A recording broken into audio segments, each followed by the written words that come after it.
যাদেরকে দিয়ে রাষ্ট্র পরিচালনা করতে চান তাদেরকে পরিবর্তন করে রাষ্ট্র পরিচালনা করতে পাঠান। অন্যথায় আজকে তাকে পাঠিয়েছেন, পরদিন দেখবেন ব্যাংকের কোটি টাকা দেখলে সে বিগড়ে যাবে, সে নিজের লোভ আর রাখতে পারবে না, ধর রাখতে পারবে না, কারণ নিজের ভেতরে সে পরিবর্তনটি আর আসেনি। অতএব আমরা যদি রাষ্ট্র পরিবর্তন চাই, রাষ্ট্রের সংস্কার চাই, আমাদের ভেতরে সংস্কার করতে হবে। আমার মুসলিমবৃন্দ, আজকে আপনাদের সামনে আলোচনা করতে চাই অত্যন্ত গুরুত্বপূর্ণ একটি টপিক নিয়ে, আর সেটি হলো আত্মসংস্কার, রাষ্ট্র সংস্কারের পূর্ব শর্ত। এটি আমাদের প্রত্যেকের কাম্য। আমরা সবাই চাই রাষ্ট্রটি সংস্কার হোক, দুর্নীতিমুক্ত একটি সমাজ গঠিত হোক, যেখানে সুদ, ঘুষ, দুর্নীতি, চাঁদাবাজি, হিংসা, পরনিন্দা, গীবত, চুরি, ডাকাতি, খুন খারাপি থাকবে না। এমন একটি নিরাপদ দেশ, শহর আমরা চাই, প্রত্যেকে চাই। কিন্তু এমন একটি রাষ্ট্র চাওয়ার আগে, এমন একটি রাষ্ট্র পাওয়ার আগে আমাদের যে কাজটি সবথেকে বেশি গুরুত্বপূর্ণ, যেটি নবী করিম সাল্লাল্লাহু আলাইহি ওয়াসাল্লাম করেছেন, সিরাত থেকে যেটি পাওয়া যায়, সেটি হলো আত্মসংস্কারের কথা।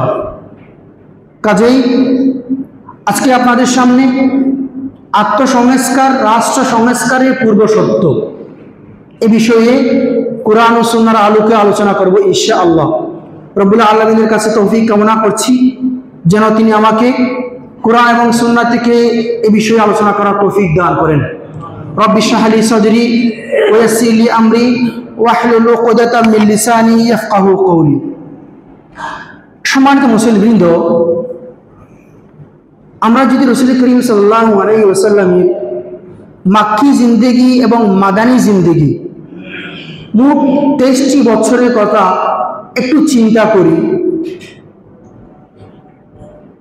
মদিনায় এসে রাষ্ট্র সংস্কার, ইসলামী রাষ্ট্র গঠনের কথা চিন্তা করি, হাদিসের পাতায় পাতায় যে রাষ্ট্র গঠনের কথা বর্ণিত হয়েছে সেগুলো যদি আমরা সামনে এনে পর্যালোচনা করি, আমরা দেখি খুব সহজে আল্লাহ নবী সাল্লাল্লাহু আলাইহি ওয়াসাল্লাম রাষ্ট্রকে সংস্কার করার আগে দীর্ঘ 13টি বছর মানুষের আত্মার সংস্কারে কাজ করেছেন, মানুষের ভেতরে কাজ করেছেন। আল্লাহ নবী সাল্লাল্লাহু আলাইহি ওয়াসাল্লাম বলেছেন, সহিহ হাদিসে বর্ণিত, ইন্না ফিল জাসাদি মুদগাতান, মানব দেহে এমন একটি মাংসপিণ্ড রয়েছে, ইযা সালুহাত সালুহাল জাসাদু কুল্লু, এটি শুদ্ধ হলে, পরিশুদ্ধ হলে, পরিষ্কার থাকলে মানব দেহ পরিষ্কার থাকে, নিরাপদ থাকে, অন্যায়, অবিচার, খুন খারাপি, শিরক, বিদআত, কুসংস্কার থেকে দূরে থাকে। ওয়া ইযা ফাসাদাত ফাসাদাল জাসাদু কুল্লু, আর যদি এই ছোট্ট মাংসপিণ্ডটি নষ্ট হয়ে যায় গুনাহের কারণে, শিরকের কারণে, বিদআতের কারণে, হারাম ভক্ষণের কারণে, চুরি, ডাকাতি, ব্যভিচারের কারণে, চাঁদাবাজি, টেন্ডারবাজির কারণে, এই মাংসপিণ্ড নষ্ট হয়ে গেলে আর পুরো শরীরটাই যেন নষ্ট হয়ে যায়। এই জন্য আমরা দেখি নবী করিম সাল্লাল্লাহু আলাইহি ওয়াসাল্লাম হেরা গুহায় অনেক দিন পর্যন্ত ইবাদত বন্দেগীতে আত্মনিয়োগ করেছেন, এবং এটি ছিল রাসূল করিম সাল্লাল্লাহু আলাইহি ওয়াসাল্লামের নবুয়ত প্রাপ্তির খুব কাছের সময়টি। এরপরে আল্লাহ সুবহানাহু ওয়া তাআলা তাকে নবুয়ত দান করলেন, তিনি নবী হিসেবে পৃথিবীতে আবির্ভূত হলেন। এরপরে 13টি বছর তিনি মানব দেহের এই মাংসপিণ্ডে, এই হৃদয়টাকে শিরকমুক্ত করবার জন্য তাওহীদের ডাক দিয়েছেন, মানুষকে আল্লাহর পথে ডেকেছেন, মানুষকে শিরক থেকে দূরে থাকতে আহ্বান করেছেন, প্রচণ্ড রকমের কষ্ট, জুলুম, অন্যায়, অবিচারে সহ্য করেছেন। এরপরেও রাসূল করিম সাল্লাল্লাহু আলাইহি ওয়াসাল্লাম যতদিন পর্যন্ত মোটামুটি নিশ্চিত হতে পারেননি এবং আল্লাহ সুবহানাহু ওয়া তাআলার পক্ষ থেকে ইশারা, ইঙ্গিত, হুকুম আসেনি, ততদিন পর্যন্ত তিনি একটি রাষ্ট্র গঠন করার চিন্তা করেনি। এই 13টি বছর যখন দেখলেন যে কিছু মানুষের অন্তরকে সংস্কার করা হয়েছে, কিছু মানুষের অন্তর পরিশুদ্ধ হয়েছে, এবার এসব মানুষ নিয়ে একটি রাষ্ট্র গঠন করা যাবে। সর্বশেষ যে কাজটি তিনি করলেন, মদিনা রাষ্ট্র গঠন করবার আগে আল্লাহ নবী সাল্লাল্লাহু আলাইহি ওয়াসাল্লামের কাছে মদিনা থেকে 12 সদস্য বিশিষ্টের একটি দল আল্লাহ নবীর কাছে এসে হিজরতের আগের বছর, নবুয়তের 12তম বছরে, যেটাকে আমরা বাইয়াতুল আকাবা আল উলা, প্রথম আকাবার বায়াত যেটিকে বলি, এখানে এসে তারা আল্লাহ নবীর কাছে বায়াত গ্রহণ করলেন, ইসলাম গ্রহণ করলেন। আল্লাহ নবী সাল্লাল্লাহু আলাইহি ওয়াসাল্লাম তাদের সাথে একজন সাহাবী, নাম তার মুসআব ইবনে উমার রাদিয়াল্লাহু তাআলা, তাকে তাদের সাথে মদিনায় প্রেরণ করলেন। কেন? তিনি গিয়ে সেখানে মানুষদের কোরআন শিক্ষা দেবেন, ইসলাম শিক্ষা দেবেন, তাদেরকে তাওহীদের আহ্বান করবেন, তাদের দিলকে শিরক মুক্ত করবেন, হৃদয়কে পাপ মুক্ত করবেন। এভাবে করে আল্লাহ নবী সাল্লাল্লাহু আলাইহি ওয়াসাল্লাম মুসআব ইবনে উমার রাদিয়াল্লাহু তাআলাকে মদিনায় প্রেরণ করলেন। মুসআব ইবনে উমার রাদিয়াল্লাহু তাআলা মদিনায় গিয়ে এই দাওয়াতি কাজ করেছেন অত্যন্ত বিচক্ষণতার সাথে, মানুষের হৃদয়ে কাজ করেছেন, তাদের হৃদয়ের আমূল পরিবর্তন এনেছেন। দেখা গিয়েছে পরের বছর, অর্থাৎ নবুয়তের 13তম বছরে, যে বছর রাসূল করিম সাল্লাল্লাহু আলাইহি ওয়াসাল্লাম মদিনা হিজরত করবেন, ওই বছর 73 জন ব্যক্তি আল্লাহ রাসূলের কাছে এসে বায়াত গ্রহণ করলেন, যেটিকে আমরা বলি বায়াতে আকাবাতে সানিয়া, দ্বিতীয় বায়াত। এভাবে করে আমরা রাসূল করিম সাল্লাল্লাহু আলাইহি ওয়াসাল্লামের মদিনা রাষ্ট্র গঠন কিংবা রাষ্ট্র সংস্কারের কথাটি যদি খুবই সংক্ষিপ্ত আকারে সামনে নিয়ে আসি, তাহলে আমরা দেখতে পাই আল্লাহ নবী সাল্লাল্লাহু আলাইহি ওয়াসাল্লাম প্রথমে আত্মশুদ্ধির কাজ করেছেন। মানুষের হৃদয়ে শিরক মুক্ত একটি দিল, মানব দেহে শিরক মুক্ত একটি হৃদয় গঠন করার চেষ্টা তিনি চালিয়ে গিয়েছেন। এই জন্য খুবই সংক্ষিপ্ত এবং স্পষ্ট কথা হলো যে আমরা যদি রাষ্ট্র সংস্কার চাই, আমাদের প্রথমে আত্মশুদ্ধি কাজ করতে হবে, নিজেদের দিলকে পরিশুদ্ধ করতে হবে, তাসকিয়াতুন নফস, ইসলাহুল যাত কাজ করতে হবে। নয়তো আমরা যতই রাষ্ট্রকে সংস্কার করি না কেন, হয়তো নেতার পরিবর্তন হবে, নেতৃত্বের পরিবর্তন হবে, কিন্তু মানুষের সত্যিকার যে অধিকার এবং তাদের যে নিরাপত্তা, আল্লাহর যে বিধান প্রতিষ্ঠা করার দায়িত্ব কর্তব্য, এটি প্রতিষ্ঠা করা সম্ভব হবে না। আপনাদের একটি উদাহরণ দিয়ে আমি বুঝাই। আমরা আগে জানতাম 5ই আগস্টের পরে বাজার কন্ট্রোল ছিল না, প্রচণ্ড রকমের দুর্নীতি হয়েছে, অনেক কিছু হয়ে গিয়েছে, কিন্তু এই 2-3 মাস ধরে তো বাজারগুলো আর সে রাঘব বোয়ালেরা নিয়ন্ত্রণ করছে না। তাহলে এখনো কেন সে বাজার নিয়ন্ত্রণে আসছে না? দ্রব্যমূল্য এখনো কেন কমে যাচ্ছে না? তাহলে এখানে হয়েছেটা কি? যেটি হয়েছে সেটি হলো যে হয়তো নেতৃত্বের পরিবর্তন হয়েছে, হয়তো যারা বাজারটাকে নিয়ন্ত্রণ করে ওই মানুষগুলোর সামান্য পরিবর্তন হয়েছে, যারা পরে এসেছে, যারা এতদিন পর্যন্ত রাষ্ট্র সংস্কারের ডাক দিয়েছেন, যারা এই বাজার নিয়ন্ত্রণের কথা বলেছেন, বাজারকে দুর্নীতিমুক্ত, টেন্ডার মুক্ত, চাঁদাবাজি মুক্ত করার চেষ্টা করেছেন, তারাই হয়তো এখন এসেছে, কিন্তু পরিবর্তন হয়নি। কারণ কি? কারণ তাদের আত্মার পরিবর্তন হয়নি, মানুষের পরিবর্তন হয়েছে, কিন্তু পরিশুদ্ধ কিছু মানুষের হাতে বাজার যায়নি। কাজে আমরা যদি একটি রাষ্ট্র চাই, যে রাষ্ট্রে দুর্নীতি, টেন্ডারবাজি, চুরি, ডাকাতি, খুন খারাপি থাকবে না, এমন একটি দল, এমন কিছু মানুষ আমাদের গড়তে হবে যারা সত্যিকার অর্থে আত্মশুদ্ধ করেছে, নিজেদের আত্মাকে পরিশুদ্ধ করে নিয়েছে, নিজেদের আত্মাকে আল্লাহর কাছে সুপর্দ করেছে, এবং আল্লাহর ভয়ে যাদের দিল দিনে রাতে ক্রন্দন করে, যাদের চোখ বেশি অশ্রুসিক্ত হয়, এমন একদল মানুষ লাগবে যারা রাষ্ট্রটাকে সংস্কার করবে। কাজেই সম্মানিত হাজিরিন, রাষ্ট্র সংস্কারের পূর্ব শর্ত হলো আমাদের আত্মাকে পরিশুদ্ধ করা, আত্মার সংস্কার। সম্মানিত হাজিরিন, আল্লাহ নবী সাল্লাল্লাহু আলাইহি ওয়াসাল্লাম মদিনায় যে রাষ্ট্র গঠন করেছিলেন এবং যে রাষ্ট্র বিশ্ববাসীর কাছে একটি মডেল হিসেবে বর্তমানে উপস্থাপিত হয়েছে, হোক না পশ্চিমারা তা স্বীকার করছে না, কিন্তু বিভিন্ন সময় তাদের আর্টিকেলে, তাদের বইপত্রে তারা স্বীকার করতে বাধ্য, পৃথিবীর বুকে সফল রাষ্ট্রনায়ক ছিলেন মুহাম্মদ রাসূলুল্লাহ সাল্লাল্লাহু আলাইহি ওয়াসাল্লাম। যদি আমরা সেরকম একটি রাষ্ট্র গঠন চাই, সেরকম একটি রাষ্ট্র চাই, তাহলে আমাদেরকে নিজেদের পরিবর্তন করতে হবে।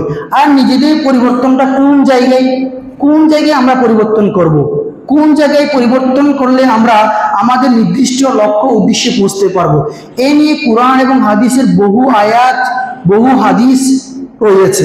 সমস্ত হাদিস আয়াত এই সংক্ষিপ্ত আলোচনায় আনা সম্ভব নয়। তবে সূরা শামসের 1 থেকে 10 আয়াতে আমরা কিছু আয়াত পাচ্ছি যেখানে আল্লাহ সুবহানাহু ওয়া তাআলা আত্মশুদ্ধি গুরুত্বটাকে এত বেশি আকারে বা এত বেশি প্রয়োজন হিসেবে উপস্থাপন করেছেন।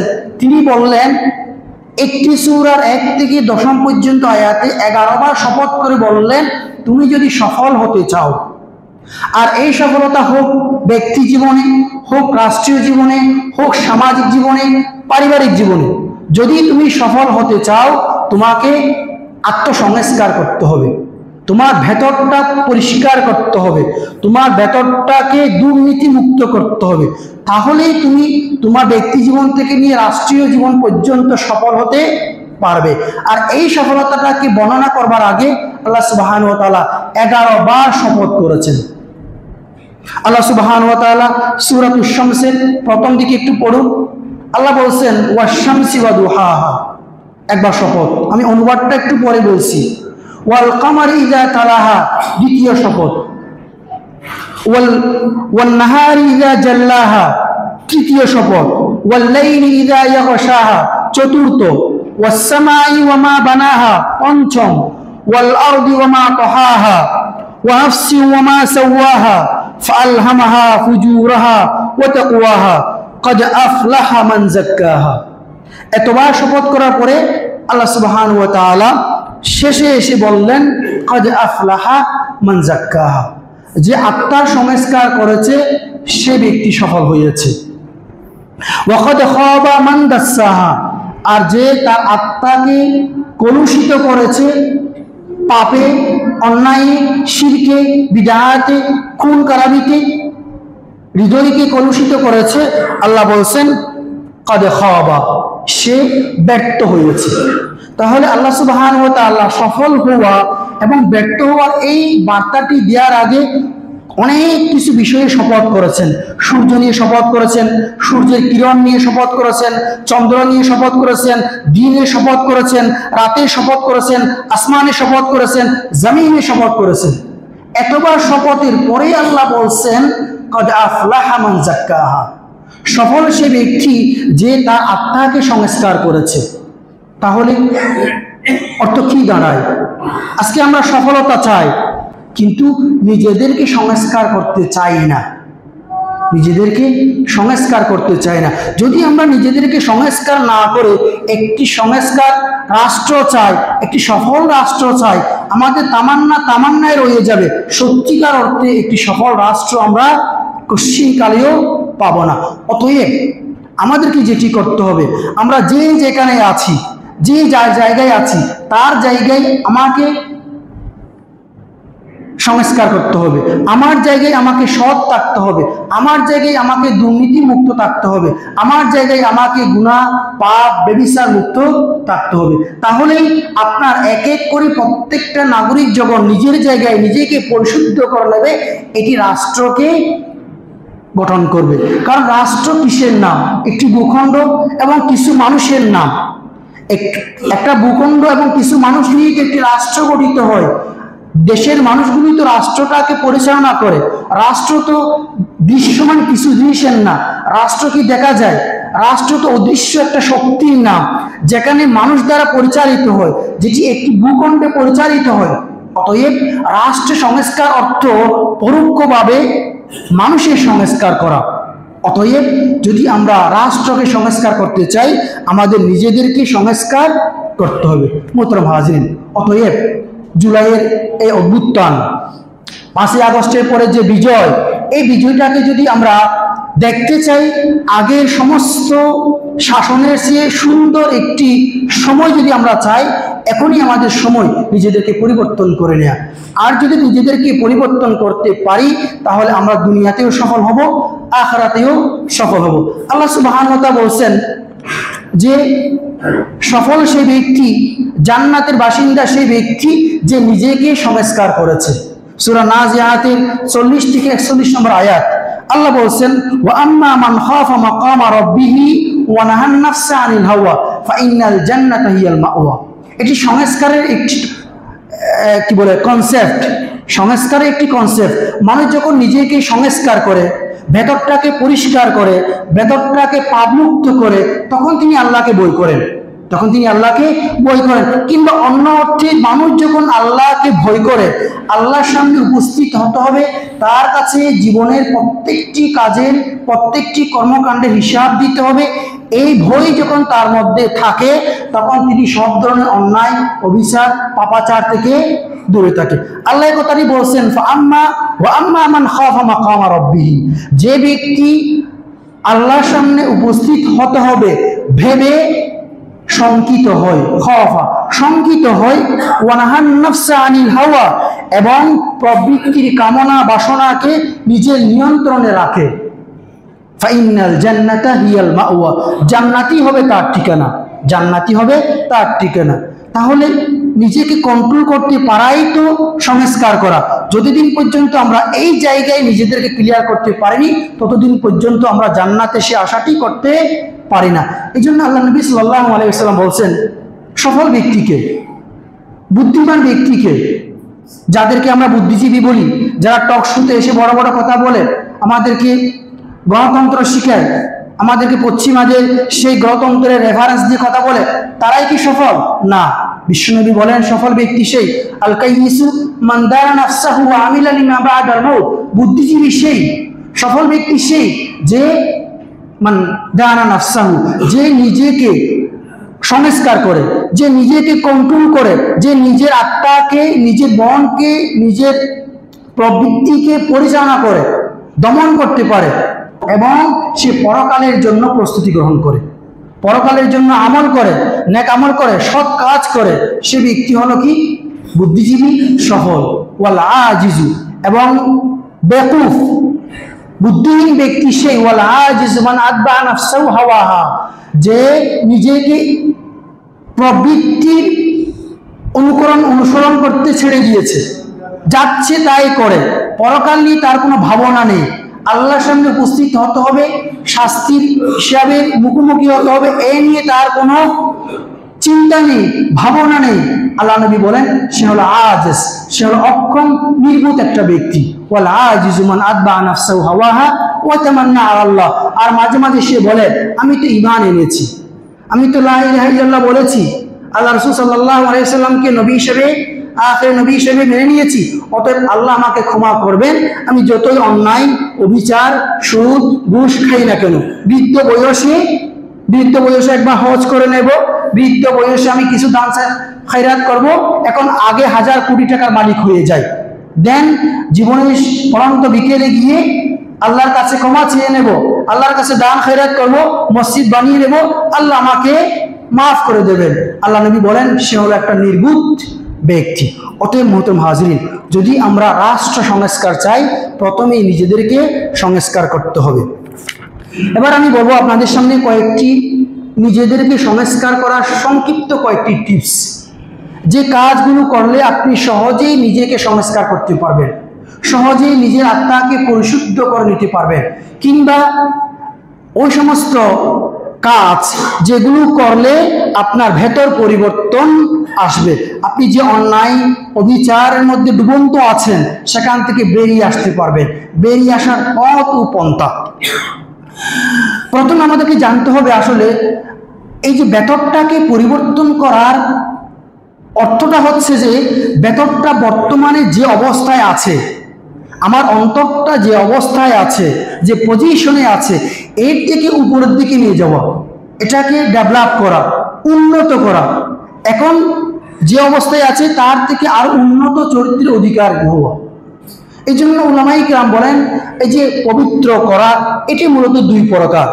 একটি হলো অন্তরটাকে কিছু জিনিস থেকে খালি করা, অন্তর থেকে কিছু জিনিস দূর করে ফেলা, আরেকটি হলো অন্তরটাকে কিছু জিনিস দিয়ে ভরপুর করা, কিছু জিনিস দিয়ে ভরপুর করা। এই দুই ধরনের কাজ করতে পারলে আপনার ভেতরটা পরিবর্তন হবে, আপনার ভেতরটা সংস্কার হবে, যেটাকে আমরা বলছি তাসকিয়াতুন নফস, ইসলাহুল যাত, ভেতরটা সংস্কার করা।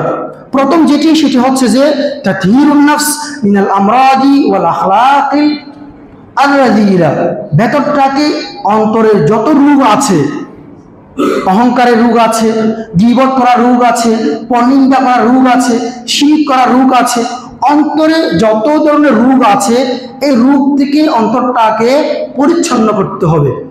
এবং যত দুশ্চরিত্র আছে, খারাপ চরিত্র আছে, অসৎ কালচার আছে নিজের মধ্যে, এগুলো থেকে নিজেকে বেরিয়ে আনতে হবে। এর মধ্যে আপনি যে কয়েকটি কাজ খুব মোটা দাগে করতে পারেন সেটি হচ্ছে যে যদি ভেতরটাকে পরিবর্তন করতে চান, প্রথম নম্বরে যেটি আসবে সেটি হলো নিজের ভেতরটা শিরক মুক্ত করতে হবে। আপনার ভেতরে আল্লাহর সাথে শরীক হয় এমন কোনো কাজ, এমন কোনো চিন্তা, এমন কোনো ভাবনা আপনার ভেতর থাকতে পারবে না। তাহলে হৃদয়টাকে শিরক মুক্ত করতে হবে।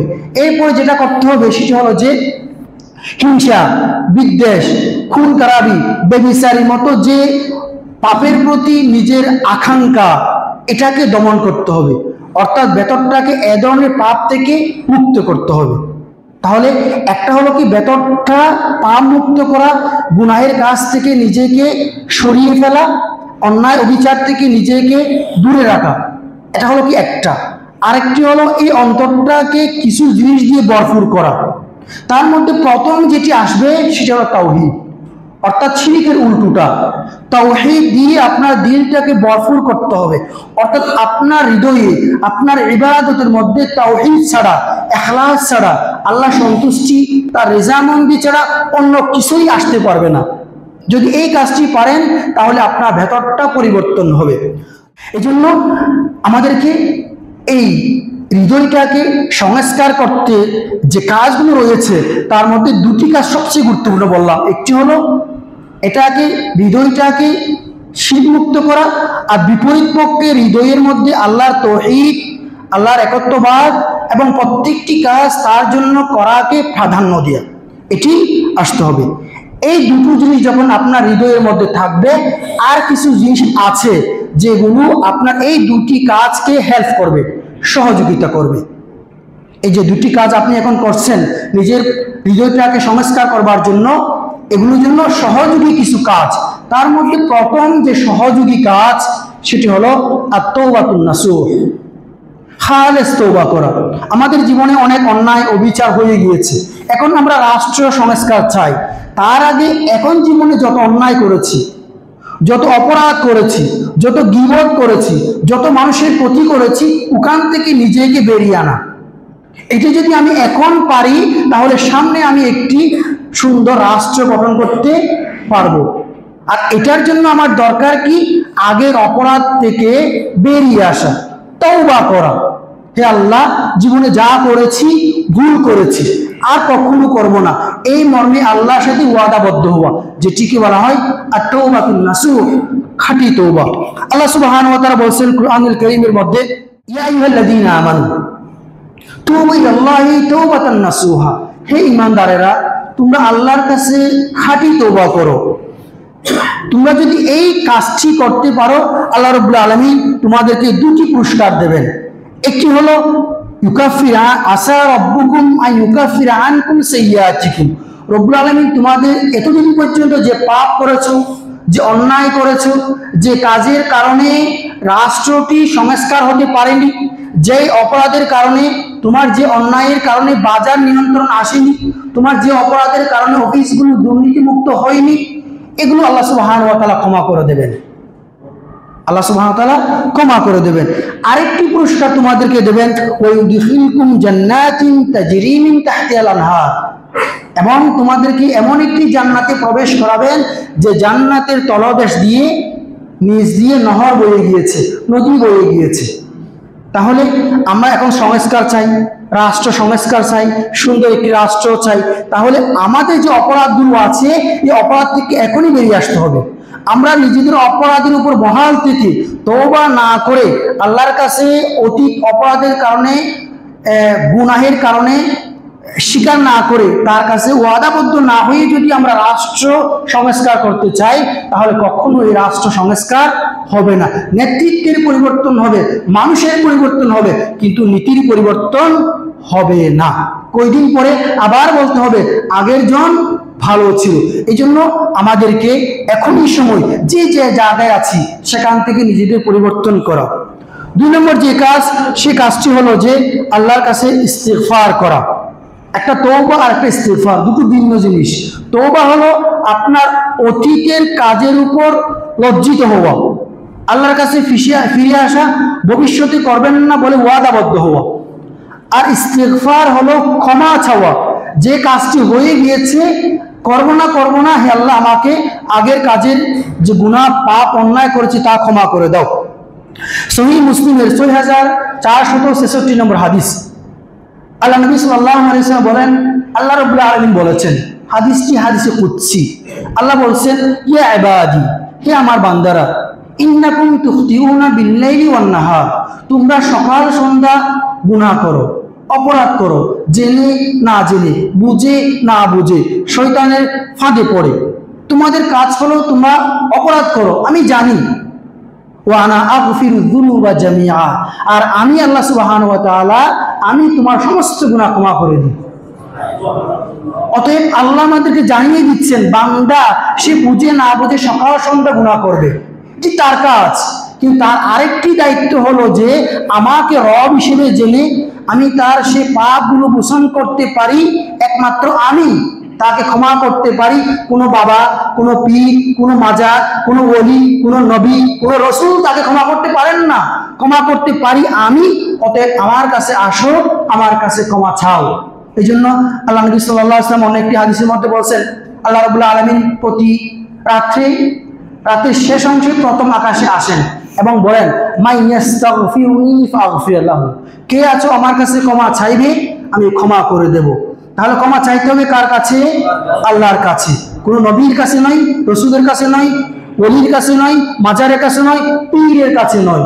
তারা কেউ ক্ষমা করার মালিক নয়, ক্ষমা করতে পারেন একমাত্র রব্বুল আলামিন। অতএব আমরা যদি একটি রাষ্ট্র চাই, আমাদের আগের পাপগুলো থেকে আল্লাহর কাছে ক্ষমা চাইতে হবে। আল্লাহ সুবহানাহু ওয়া তাআলা বলছেন, মান ইয়ামাল সুআন আও ইয়াযলিম নাফসাহু সুম্মা ইস্তাগফিরিল্লাহ ইয়াজিদিল্লাহা তাওয়াবার রহিম, ইয়াজিদিল্লাহা গফুরার রহিমা। যে ব্যক্তি অন্যায় করেছে অথবা নিজের উপর জুলুম করেছে, এরপরে আল্লাহর কাছে ইস্তিগফার করেছে, ক্ষমা চেয়েছে, আল্লাহ বলছেন, আল্লাহ রব্বুল আলামিন অতি ক্ষমাশীল, তাকে ক্ষমা করে দেবেন। তিনি অতি দয়ালু, তাকে মাফ করে দেবেন। মোহতরম হাজরিন, তাহলে আমাদের দ্বিতীয় দায়িত্ব, কর্তব্য, যে কাজটি করলে আমরা নিজেদের আত্মাকে সংস্কার করতে পারবো আর তার মাধ্যমে পুরো দেশটাকে সংস্কার করতে পারবো, সেটি ছিল কি? ইস্তিগফার। 3 নম্বর হলো আল খালওয়াতু মা আল্লাহ, মোস্ট ইম্পর্টেন্ট, খুবই গুরুত্বপূর্ণ, যে কাজটি আমরা অনেক মুসলিম ভাই করি না। আমরা সালাত পড়ি, যাকাত দিই, সব করি, এই কাজটি আমরা করি না। সেটি কি? আল খালওয়াতু মা আল্লাহ, আল্লাহর সাথে একাকী বসা, নির্জনে আল্লাহকে ডাকা, যেখানে কেউ আপনার সাথে থাকবে না, যেখানে আপনার বিজনেসের কথা থাকবে না, আপনার পরিবারের কথা থাকবে না, আপনার রাজনীতির কথা থাকবে না, সমাজের কথা থাকবে না।